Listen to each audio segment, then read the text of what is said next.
他就很有那个一个想法，是说，哎，他说是不是可以有这一方面，特别是说我们信徒，他感觉到就是说，是我们信徒哦，可能在教会里面，可能太久了，或者说信主了有一段的时间，然后感觉是好像说，哎，好像失去了好像一些动力。或者是一些的可能冲力，能够说为神继续可以做的事情这样，或者他感觉就是说，哎，是不是说可以能够有一个分享，是说让信徒们能够再次的能够说，哎，可能从能够为神做些什么事情嘛，这样就是说在教会里面，除了说来教会里面聚会来参加礼拜之外。是不是能够为他做什么事情？而如果要做事情的时候，是不是需要具备这样的一个条件，或者是说需要一些怎么的一个的那个的动力去做哦？所以才有这样一个交谈之后，想说今天我们就定了这样一个题目，叫做生命的蜕变哦 ，OK 好。当然，周报师姐蜕变的生命啊，有点不一样哦。看你是放哪一个放在那个哪个是主词，哪个是副词的OK， 我是将生命放主词的OK 好。这样主要是因为我想说，我们大家主要是信徒嘛，我们当中都是大家的信徒，我们都拥有了这个所谓的很特别但是我们调时间调，因为是要3月吗？不行，然后要不要4月吗？不行，然后就调到4月16号。哎，我是很特别在复活节里面讲这个生命的蜕变，我觉得很特别，对，就是神的安排就是那么的奇妙，就在这样一起因为复活节就让我们看到，就是说耶稣的复活带给我们一个新的这个什么盼望嘛，一个新的这个一个动力就是说我们基督徒是有这个盼望的，是有这个希望的OK 你们的诗歌也告诉我们，你们今天诗歌所唱的诗歌。好不好听？好。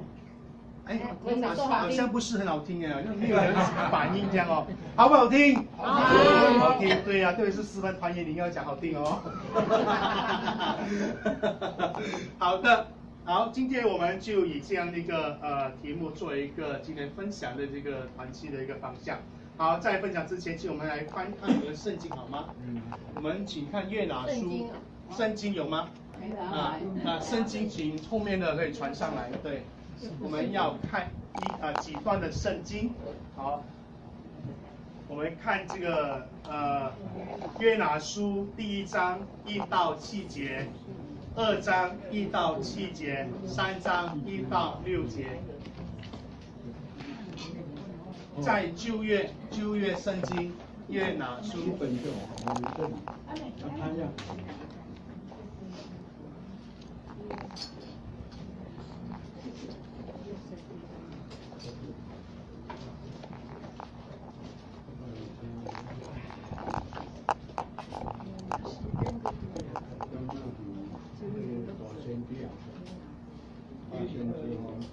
有吗？找到吗？旧约的书卷，约拿书。这个不是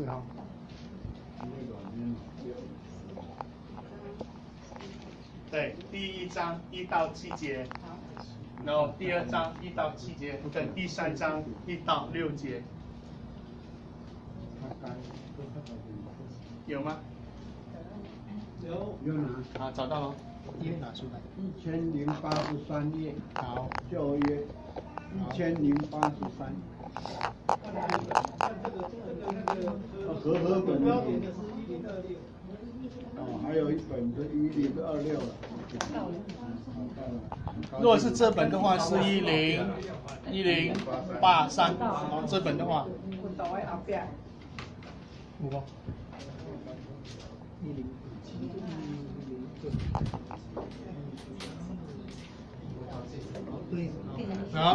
好了，找到后我们一起来念好，耶和华的话你要爱的人约拿说，起来往尼尼微上去，向其中的居民喊，他们的恶达到我面前。约拿就起来逃往他些事，躲避耶和华，下到约帕，遇见一只船要把他失去，他就给船下上了船，要与船上的人同管他是耶和华。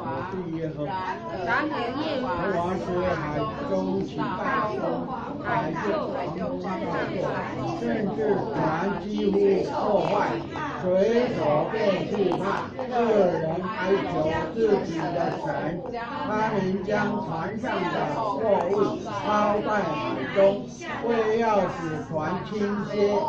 约拿以下到底康，躺卧沉睡。船主到他那里，对他说：“你这沉睡的人啊，为何这样呢？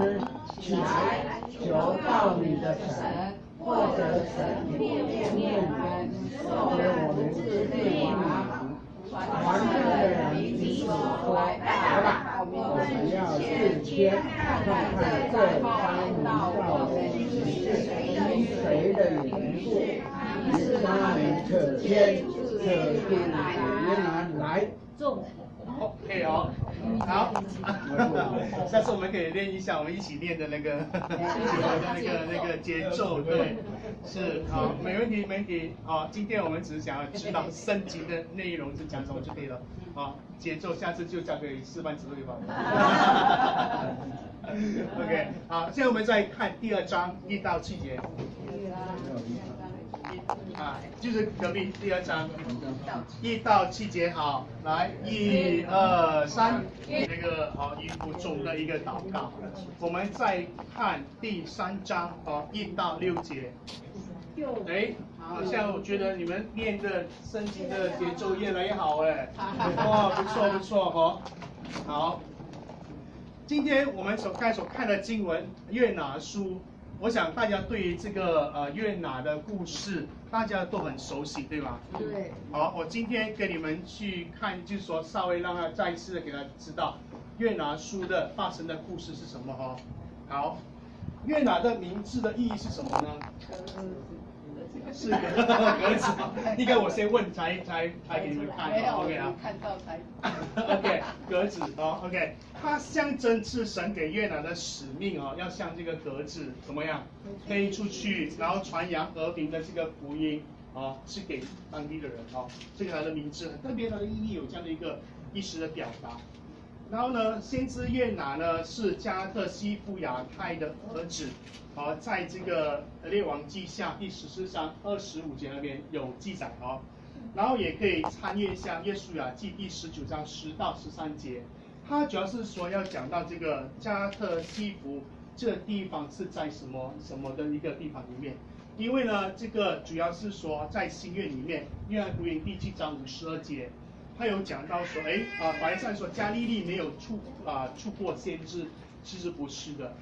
如果你去看这个旧约的经文里面，其实先知约拿他就是在这个加利利的那个地方的一个里面当这个所以这句话呢是有点错误的那时候对那些法利赛人来说都讲这句话的时候，我要稍微给大家知道一些的背景关于约拿而我今天我要想的就是这个，为什么约拿清楚上帝的呼召，对不对？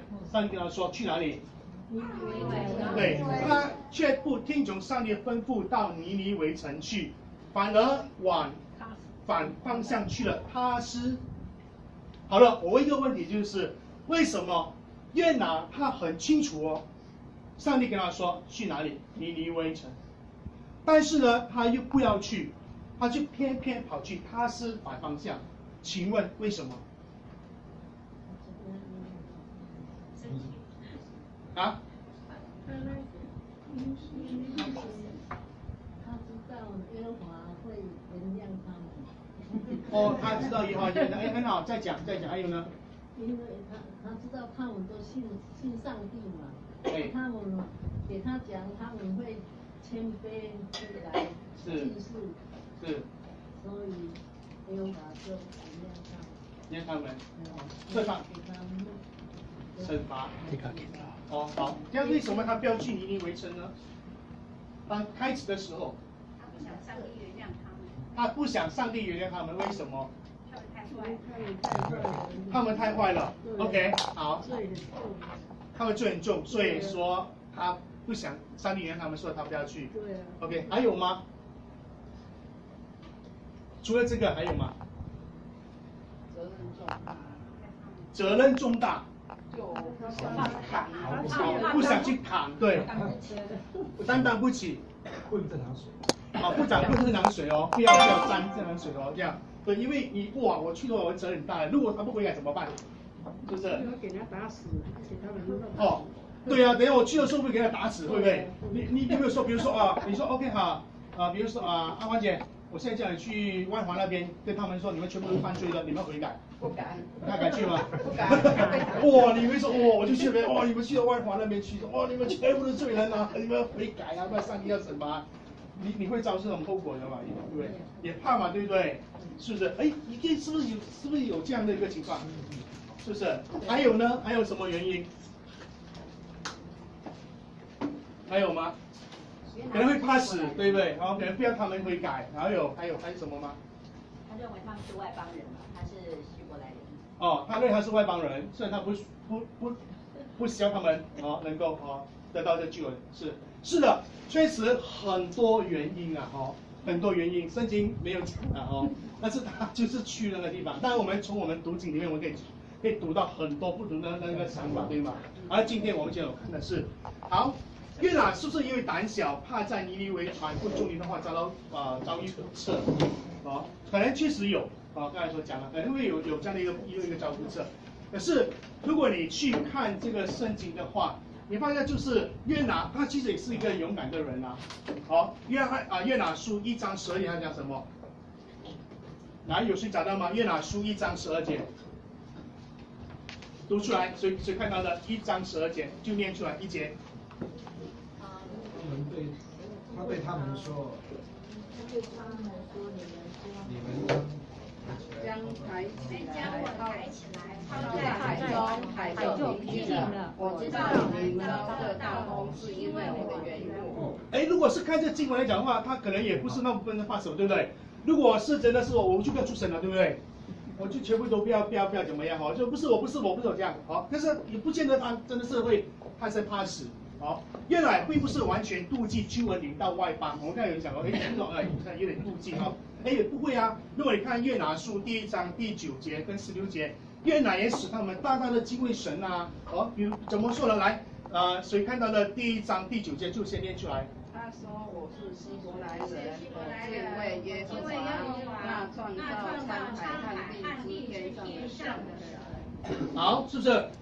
他们宣告说我是敬畏上帝的人啊。OK， 还有第16节呢？他又怎么样？他怎么做？来，那些人便大大敬畏耶和华，向耶和华献祭，并且许愿。他还你看是不是？他还说，至少还有说在船上的时候还说使他们能够怎么样去敬畏上帝嘞？他这不也是说，也不是并非完完全全不要他们信。而是说，当时他有做一些举动啊，也让他们信啊，所以可见就是说，约拿这个过程当中，我们当然很多可以讨论的事情可是我们只要说约拿，他基本上，他是非常清楚上帝给他呼召去尼尼微城，可是我们看到就是说他不要去，这些原因当然是很多好，我们可以看一下，看为我们是否清楚上帝给予我们的使命跟呼召？有吗？我们想问一下，我们当中有没有知道说曾经上帝给过你什么使命跟呼召？有没有？有没有？有吧？都有。有，对不对？是呼召跟使命，我就想说，不一定是什么，不一定说你要去献身做传道人，不是那种，不一定。很多不同的使命，很多不同的呼召。比如说，我可能呼召你要去到一个地方，你去关心那边的人，跟他们传福音。我可能给你一个呼召跟使命，你要在教会里面，要这个岗位上好好的服侍，让我的子民得到喂养，信徒得到造就跟帮助，也是一个。好，我问大家有没有？我们当中有没有这样的一个使命的呼召？有没有？有，对不对？有，对不对？然而，我们有没有要像约拿一样，我们逃避或不顺服上帝？有没有？有哦，也有，很好，对哦，牧师娘很好哦，对他有一些的经历在当中哦。是，我想等一下你们可以去再问他一下哦，怎么逃避上帝，上帝的呼召跟选择。不要做牧师娘哦，不要做牧师娘，对啊，我可以嫁给所有的人，但是我不嫁牧师跟传道，是不是？就由你怎么样顺服的，等一下你上课跟我们分享一下哦，真的是吗？我相信我们也有这样一个选择跟决定，对不对？我们很清楚哎，上帝给我们的使命，我们呼召，我们很清楚。但是我们就是像约拿这样，我们就选择逃避，我们也选择决定要逃避上帝。我们相信当中每个人都会有，对，原因很多，可能是个人的因素，可能是教会的因素。个人说我不要承担这个责任嘛，太重了，可能是因为我的身体状况的因素，可能教会的因素，教会太复杂还是怎么样，哦，我不要进入里面去。可能是因为是家庭的因素，可能是我婚姻的因素，等等都有。上帝给你的清楚的使命跟呼召，可是我说神啊，我不要，我逃避，我不要。比如讲简单就好了，不要讲到那么说那么特殊的，很简单讲。比如圣经讲什么？马太福音第28章19到20节，我想这个是给大家一个大使命，大家都知道。来，我们一起来念来。所以你们要去万民作我的门徒，奉父子圣灵的名给他们施洗，管我们都教要他们遵守，我就常与你们同在，直到世界的末了。好，什么使命？传福音的使命，对不对？你看，我们也领受这个大使命，对吧？像耶稣为天升天之前，他给我们这样的大使命，哦，我们也很清楚了。但是我们有没有每天都在做呢？还是偶尔被提醒一下，哦，才去做？还是说，哎呀，明明身边感动你，上天说，哎，赶快向正面传福音，向正面传福音，你就说，哎呀，不要了，就失去那个机会，会不会这样？或者是说另外一个，马可福音讲什么？12章30到31节，你要尽心、尽性、尽力爱主你的神，其次就是要爱人如己，但要比这两条诫命更大的啦。我想大家都清楚这是什么？是耶稣给我们最大的什么？诫命，一个是最大的使命，一个是最大的诫命。所以你要尽心、尽性、尽力爱主你的上帝。请问今天为止，你觉得还是这样吗？啊，不够啊，不够啊 ，OK， 这为什么会这样呢？我很清楚啊，上帝真的给你这个使命也给你的，写给你的，也上帝的诫命也给你了，可是还是说我怎么会没有办法能够做到？原因在哪里？我是在逃避呢，还是怎么样？还是选择不要？是什么？也不是逃避。也不是选择不要，而是因为什么？软弱，信心不够，信心不够，我心里所愿的，但是我身体不能够做出来。还有呢？还有很多因素，对不对？很多因素，对不对？哦，对呀，连小孩也告诉我说，我也是真的不能够这个发生，对哦，是的，我告诉你，就是我们每个人都有这样的一个面对这个困难，对不对？我知道啊，这是神给我的大使命啊，这是神给我们的诫命啊，但是我就是不能够在生活上一直去做出来，这不知道为什么是这样哦。伟康牧师就是我自己本身也曾经像约拿般来选择逃避，不愿意遵行他呼召的人，我就是其中一个。OK。好，我可以跟大家分享一下。我呢是出生在我生在马来西亚，但是我不是生在霹雳州，我是生在另外一个州哦。但是我成长的地方是在怡保。好，怡保在哪里呢？在这里。好，看到吗？怡保，有谁去过怡保吗？我妹妹在那边。我妹妹在那边，去怡保很好，很好。怡保哪里？太平很好，太平好很好，太平就在这边。对。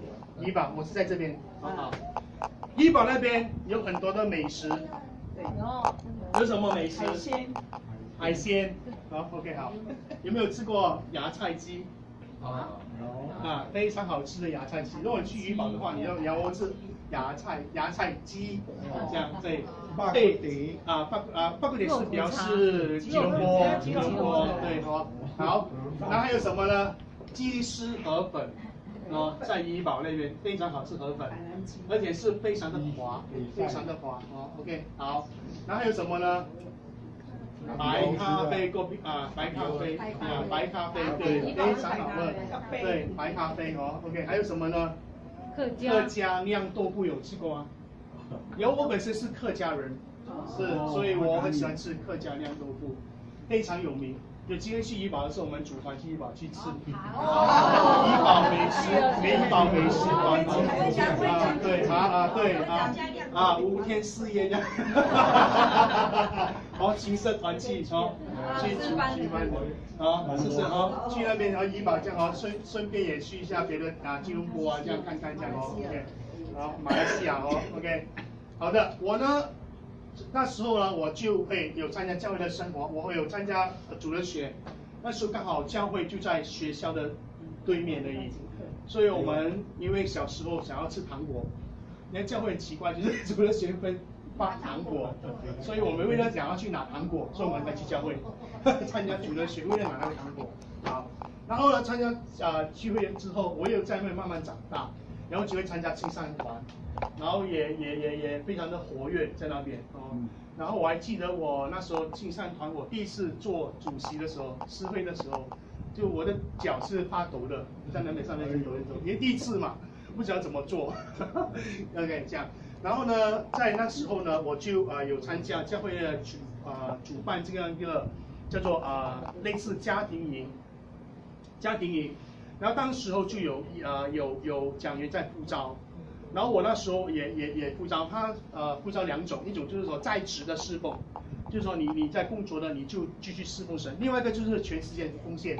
然后我就被感动，然后我就将我的名片放在全时间的侍奉里面，我就先生，我说我要当传道人。然后那天我还记得，我给完了之后，我就一直哭，我不知道为什么哭，因为男生哭的时候最好不要给别人看到，对不对？我就跑去外面哭，我就在那个，我还记得那时候在金马仑是一个很好的一个高原然后就在那一个很荒大的一个草原那边，我就哭，我不知道为什么哭，然后我是很开心的哭，就是一直哭，流泪，好结束了，就回去了。就那个时候我就被有那种呼召，就是说我要全世界侍奉神，对。可是呢，我本身呢，就因为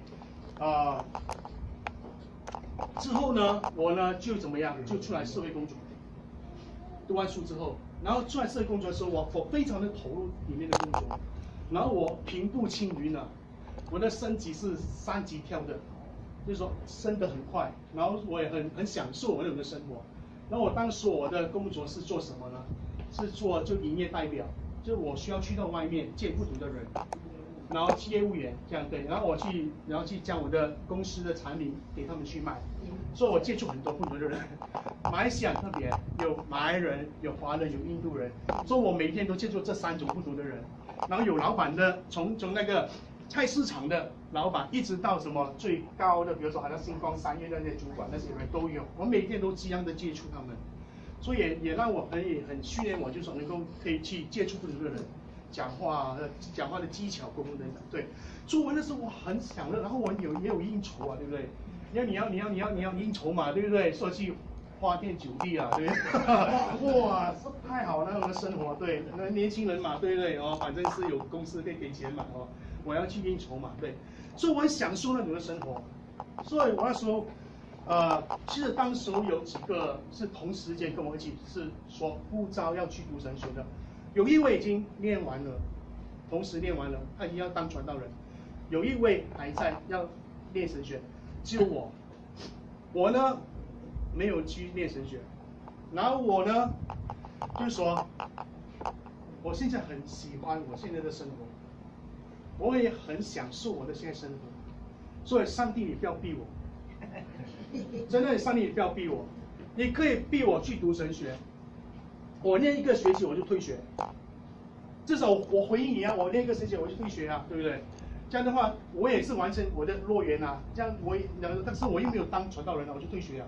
说你不要逼我，说我那时候一直没有去念神学，我跟神去就是说去抗争，这样就逃避神了，我自己本身对。所以我那时候在想，就是说我为什么好像那时候会像约拿般去逃避上帝的呼召呢？我想我自己在回想，就是说，我活在以自我为中心居首位的世界。就现在是应该由我来去掌管我的生命，现在由我来去掌管我的生活，我要过我喜欢的生活，我不要过就是说上帝你要我去为你过的生活。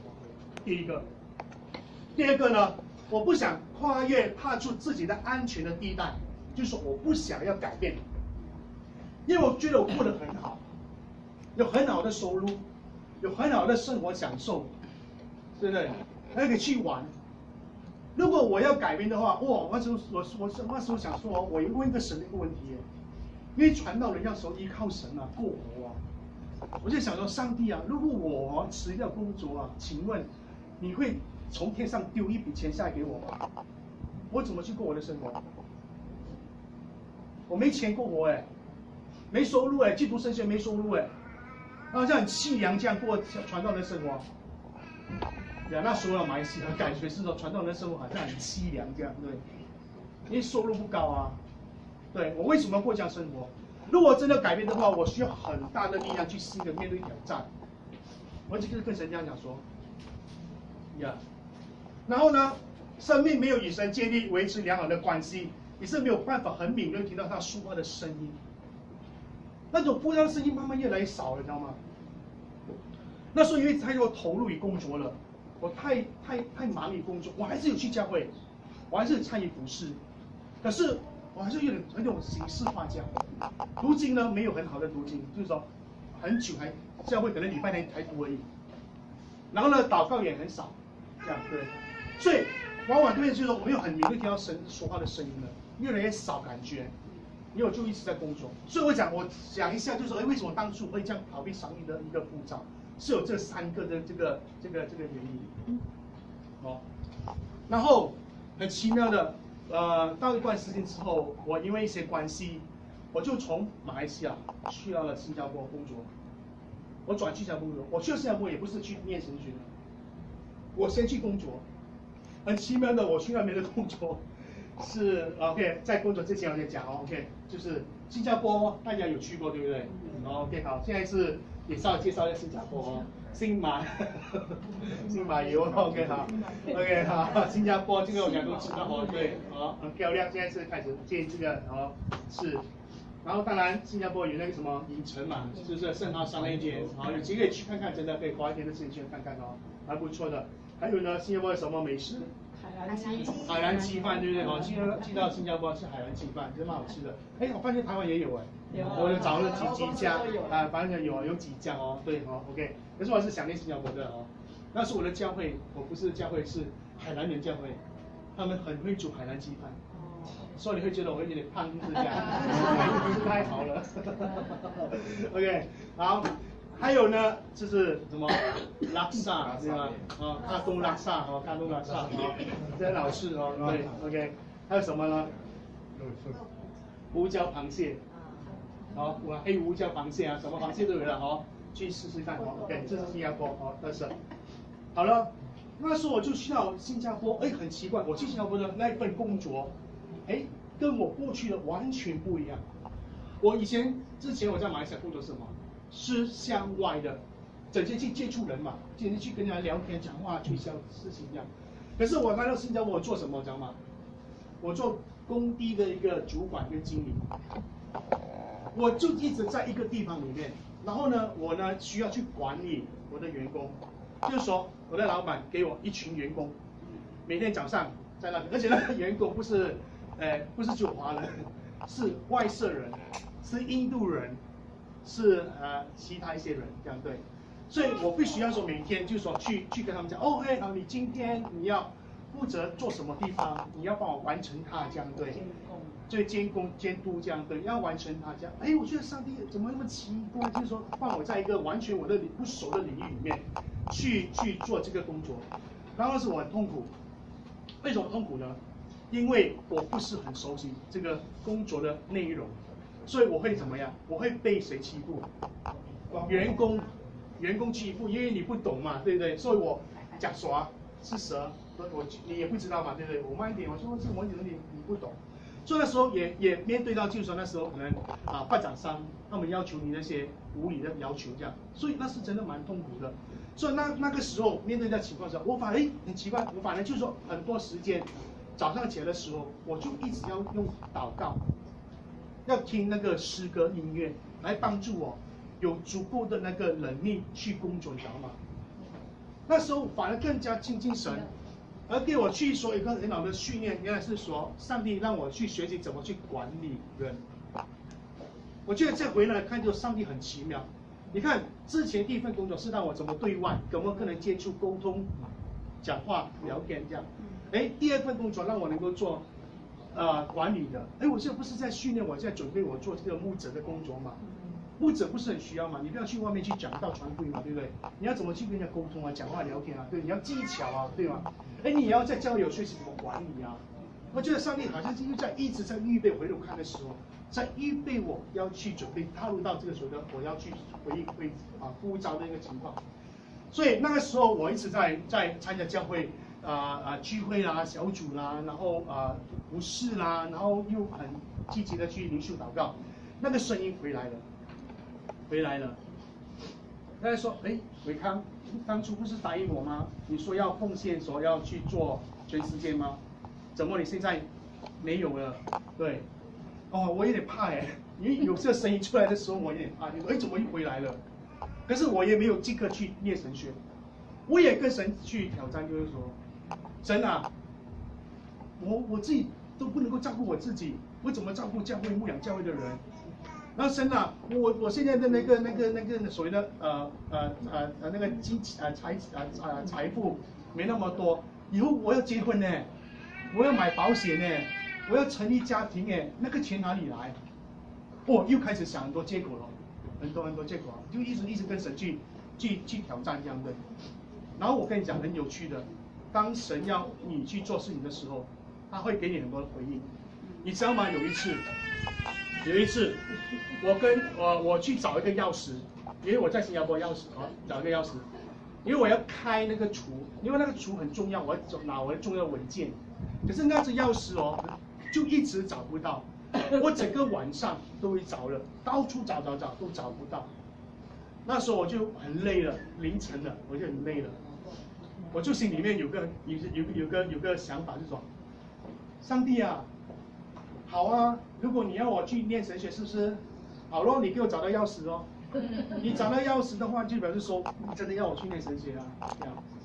那时候我就这样讲，然后我很累啊，我就躺下去，在那个床嘛我的床就是说旁边2个小橱嘛床，我就整个人躺下去了。一躺下去的时候，就是那个床跟那个橱柜有个缝嘛，我一躺下去，突然间我又听到好。我再看一下，就是说因为我想一下，就看我在牧会的这个经验里面，跟青教协的牧者的分享等等六角的分享里面，我觉得就是说有几个因素了第一个就是没有稳定的灵修的生活，就我们没有固定的一个灵修生活读经祷告没有，然后呢没有办法建立和维持跟上帝亲密的关系，你没有跟上帝亲密的关系了。所以变成你就是说，你没有让你的属灵生命能够成长，所以这是一个非常关键的一个因素，就是你可以试试看，你可以自己试试看。当你有每一天固定的早上，或者是下午或者晚上，你有固定的时间灵修祷告，跟你说1个星期你只有3天灵修祷告，你试试看是不是有点不一样？还有一种感觉是怎么样？就是说你每天早上都是吃早餐的。或者是你试试看，你换成就是说1、3、5才吃早餐，或者说一7个星期才吃早餐，然后其他的都不吃，是有不同的感觉在里面，会有的。第二个是我们可能没有稳定的灵修生活，所以我们没有办法有这样的一个更新更活的生命力。第二呢，就是没有以基督居首要，生命不断被更新。就是刚才牧师跟牧师讲的，我们可能还是以我为主，就是说我知道上帝要我做这个，我知道上帝要我去行，可是我还是以我为主。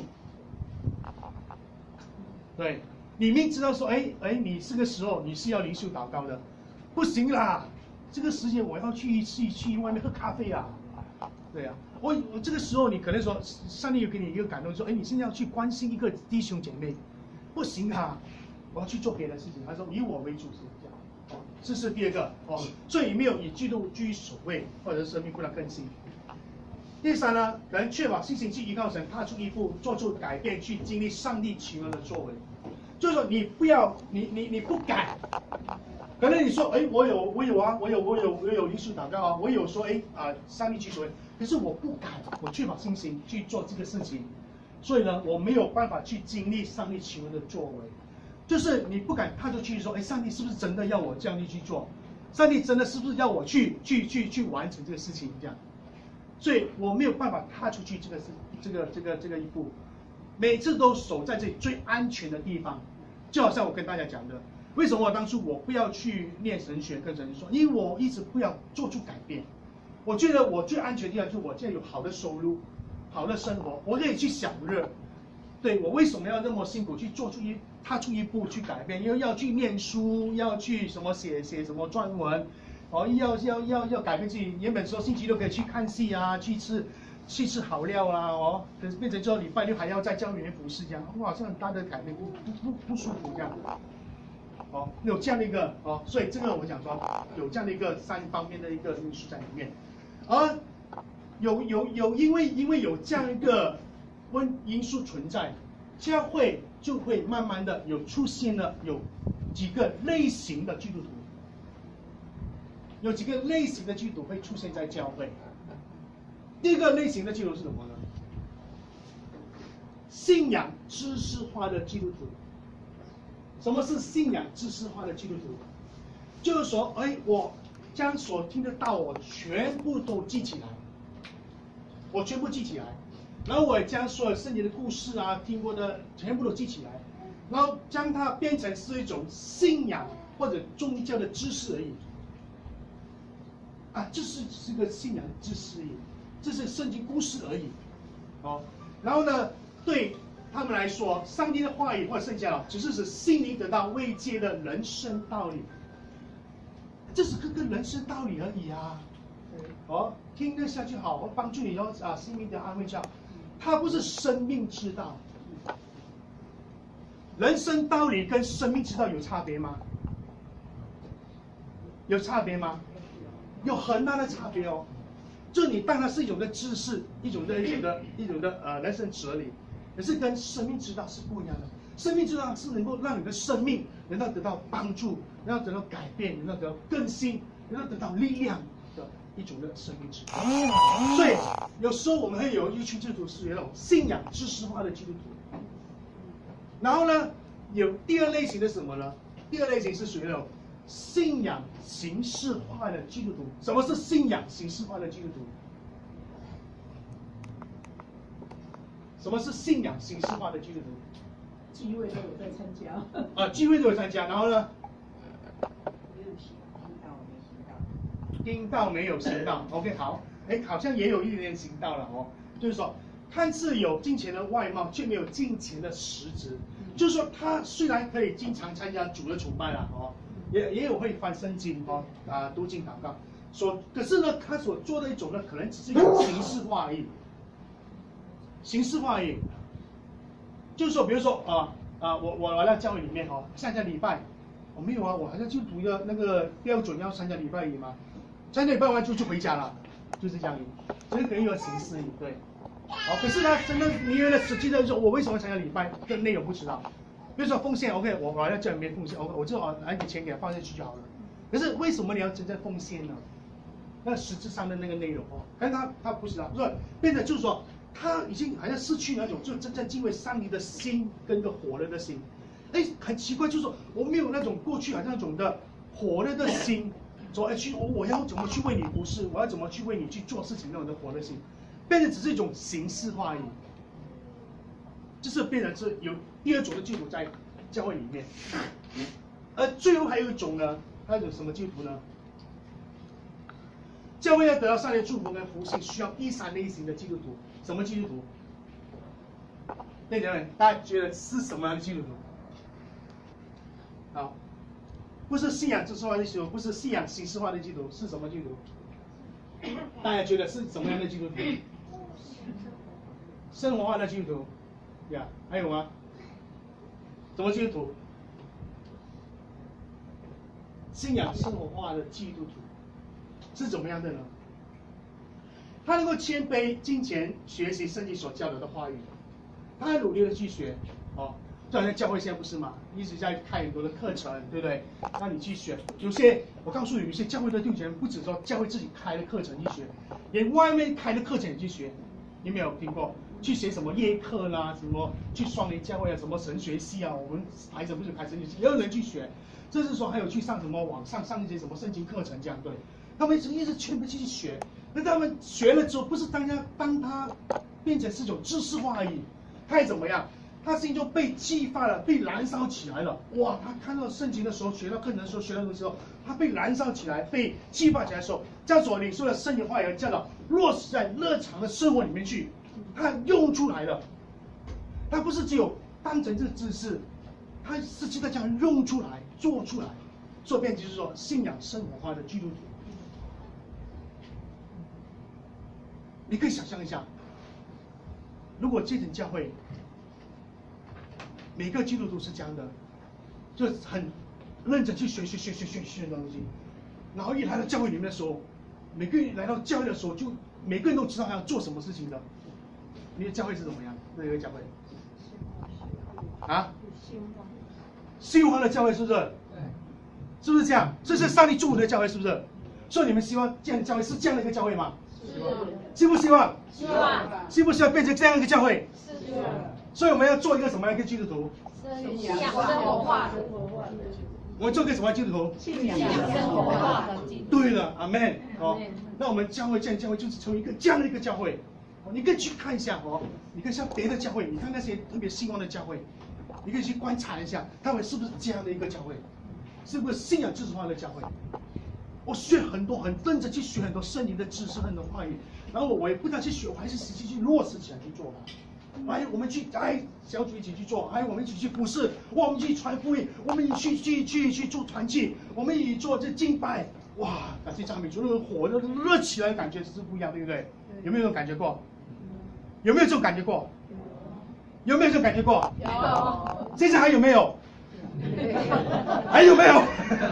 好，没有没关系。哦，从今天开始，我们就让它烧起来，好不好？好不好？烧起来，好不好？好。那今天教会的这火的心会烧起来，好不好？好。阿门。阿门。好，感谢主哦。好，是的，对，所以我们就是要这样的一个，上帝一定会祝福教会。好，教会有个信仰生活的基督徒。这样如何让生命蜕变？这位信仰生活的基督徒，我想要，我怎么做？现在是我要讲怎么做。怎么做？哦，现在开始点火了，我在点火了，火要烧起来了哦。OK， 好，是，来，我们要谨守纪律，追求属灵生命的成长，这个一定要有。我们基督徒我们要有纪律，好，我们有纪律，告诉自己 ，OK， 好，我每一天我有固定的，我管理的什么都不管，就是说我一定有个时间，15分钟也好，20分钟也好，我就是有我灵修祷告。我曾经有个另外一个教会，我在服侍的教会，那个医师跟我讲，他说过去他没有时间去灵修，你知道吗？鼓励他去灵修。医生，他说他很忙，医生真的很忙，对不对？可是他告诉我什么知道吗？他特别的拿他的休息那个时间，短的时间，他说他不管什么都好，我用15分钟时间来灵修。我告诉你，他给我的做一个见证，什么知道吗？他说，自从他开始这样灵修祷告之后，哇，他这个整个生命被好像重新得做能力这样，知道吗？哇，对神的声音更加的敏锐。所以信神是的，只要我们有个要立定决心，说我要有个纪律，追求属灵生命的成长。啊，现在也有个管道啊，恩典之声。恩典现代化，对不对？新眼光的，你可以说 APP 下载，大概15分钟，也可以听，也可以做，就是很多管道，你去让自己有个时间，一定要有个时间，不管怎么样都好。就是让你的举例，我15分钟里面是给神的，一天上帝给你多少个小时？一天几个小时？24小时，对不对？好，几分钟？几分钟？1440，对不对？1440分钟。请问讲1/10，我们给1/10给上帝好不好？上帝给你1440分钟，给1/10是多少？140分钟，几个小时？2小时，再切多1/10好不好？再切1/10好不好？不要你那么多好不好好会算。14点4，对不对？对呀，就是15分钟好不好？1/10的再1/10好不好？跟上帝argue一下好不好？真的，上帝也太多了，1/10再1/10好不好？对不对？可以做到吗？15分钟一天，什么都不要管，什么都不要管，给神的，可以吗？1/10的再1/10，要求不多吗？15分钟，好 ，OK， 让自己属灵生命能够成长。好，第二，有看见上帝和人需要的意向，这个很重要。我们要看见，当我们有好的这个属灵生命的时候，有好的属灵生活的时候，我们才能够看见上帝的需要是什么，我们才能够看见说人的需要是什么，你才能够让自己能够投入到里面的服事里面去。呀，因为当你没有看见上帝需要说，上帝跟你讲的话，说神说，请你，我关掉什么 ？OK， 神会跟你说话，你知道吗？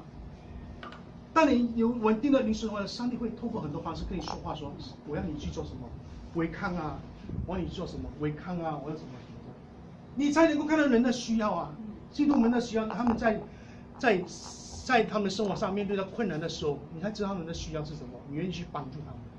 好，然后第三呢，愿意跨出舒适的地来做出改变，我觉得是不很容易，这个很不容易，对不对？我愿意去舒适关了，对，以前我们做那个推销员，我们有训练的讲嘛，你知道吗？要一个人改变，去使用你的产品，通常哪一个年龄最容易改变？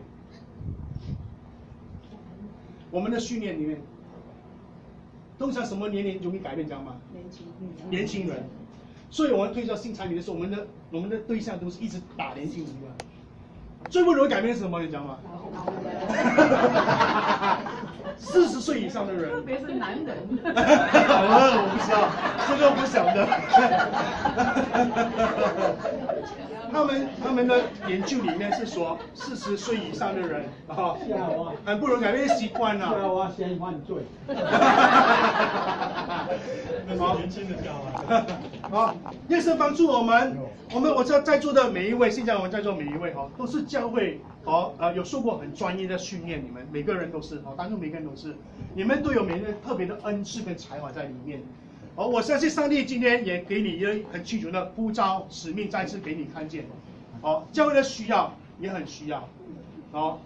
所以你愿意跨出舒适地来做出改变是不容易，但是我希望你能够靠神给你的力量去做出改变，就是帮助你改变。可能我牺牲我看戏的时间，可能我牺牲我一些可能赚钱的时间，可能我牺牲一些我自己很喜欢享乐的时间，去做一些上帝要我去做的事情，去做一些教会要我去做的服事，可以吗？可以。好，改变不容易，改变不容易，但是就是帮助我们靠神凡事都能。阿们，阿们。好，第4还有什么呢？勇敢坚定去落实信仰生活化，很难的，不容易的，真的让你去做的时候很困难，因为我们一开始我要改变的时候去做的时候，一定是很吃力的，对吗？就是哎呀，又有问题，这个问题那个问题那个问题。但是我告诉你，只要你有对神有这个信心，能够勇敢的，我坚定的去落实它，我告诉你，上帝必定会与你同在，祝福你，去完成这样的一个信仰生活化的这个使命。阿们。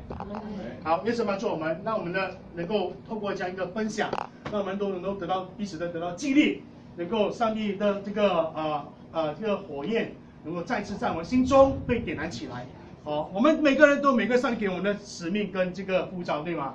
我们也按照上帝所我们的使命的呼召，我们去落实它，去完成它。好，就是帮助我们靠着他所给我们的力量，我们凡事都能做，让我们能够这个建成教会，得到上帝的祝福，得到上帝的什么恩典，使每个人都能够蒙受到神的这个祝福在我们当中。阿们。我们起来祷告，我们站起来了，我们站起来。我们以开声来祷告，我们也开声来为着自己来祷告。我们感谢神，今天我们再一次能够看见上帝要给我们的使命跟呼召在我们的心中，我们就是帮助我们，让这个火焰继续在我们心中被燃烧起来，就是帮助我们，在我们在这燃烧这火焰的时候，就能来帮助我们，通过不同的方式、不同的管道，能够再一次的给我们活了起来，再一次能够在神的面前来献上自己，再一次能够来被他所使用，再一次能够使这个祝福临到这个教会，临到我们家庭，临到我们的工作岗位。我们一起来为我们自己祷告。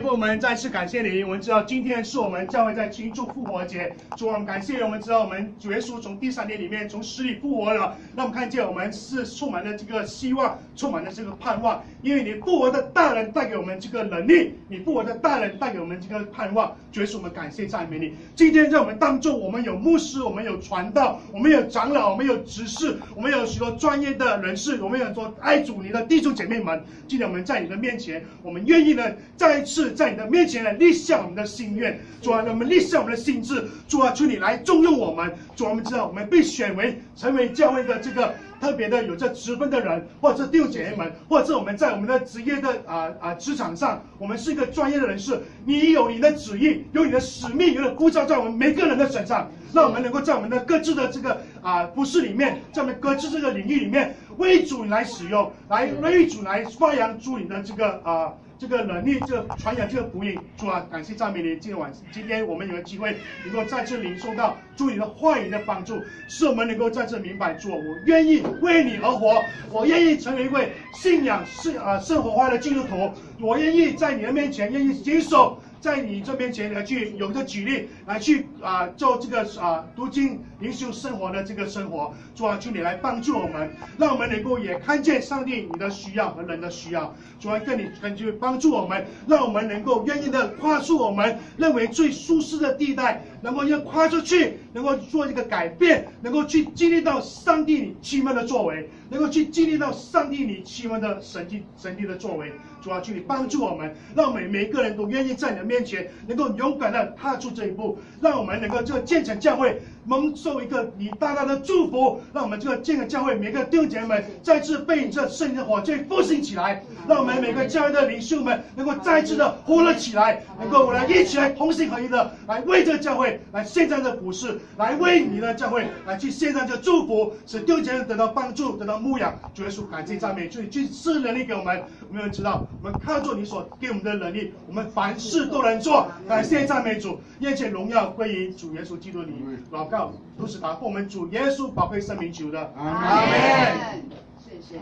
好，谢谢。